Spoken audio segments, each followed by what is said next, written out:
বীজগাণিতিক রাশি অধ্যায় থেকে বিগত বছরগুলোতে এসএসসি পরীক্ষায় আসা যে এমসিকিউগুলো ছিল তার সিরিজে আপনাকে স্বাগত। তো এখানে হচ্ছে আমরা টাইপ 1 নিয়ে আলোচনা করব, সেটা হচ্ছে বহুপদীর মুখ্য সহগ। তা আপনি আসলে চিনবেন কীভাবে বহুপদীর মুখ্য সহগ কত? তো সেই ক্ষেত্রে আপনাকে যে বহুপদীটা দেওয়া থাকবে সেখানে দেখবেন যে চলকের সর্বোচ্চ পাওয়ার কোথায় আছে, এবং চলকের সর্বোচ্চ পাওয়ার যেখানে আছে তার সহগটাই হচ্ছে বহুপদীর মুখ্য সহগ। এখানে আমার 3টা প্রবলেম আছে এখানে দেওয়া। আমরা যদি প্রথমটা খেয়াল করি যে পি অফ এক্স, এখানে একটা বহুপদী দেওয়া আছে। তো এখানে সর্বপ্রথম আমাদের যে কাজ, যে আগে আমরা দেখব যে চলকের সর্বোচ্চ পাওয়ার কোথায় আছে। তো এখানে দেখেন এই যে প্রথম যে পদটা 3x কিউব, তো এখানে হচ্ছে এক্সের যে পাওয়ার বা ঘাত সেটা হচ্ছে 3, এবং এখানে হচ্ছে এটা সর্বোচ্চ মান। তো এখানে এই বহুপদীটার মুখ্য সহগ হবে এই যে x কিউব, অর্থাৎ চলকের সর্বোচ্চ ঘাত বা পাওয়ার তার সহগ যে +3, এটাই হচ্ছে তার মুখ্য সহগ।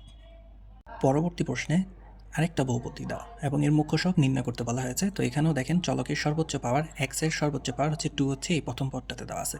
তো এখানে মুখ্য সহগটা হবে +3a। এখন 3 নম্বর প্রশ্নটা খেয়াল করেন। তো এই ক্ষেত্রে দেখেন এটা কিন্তু সরল আকারে দেওয়া নাই। তো এটাকে সর্বপ্রথম আপনাকে সরল আকারে নিয়ে আসতে হবে। তো আপনি হচ্ছে x⁴কে এখানে যতগুলো পদ আছে সেগুলো দিয়ে গুণ করে দেন। তো সেই ক্ষেত্রে জিনিসটা এরকম আসবে 2x⁴ minus 3x⁵ minus mx⁶।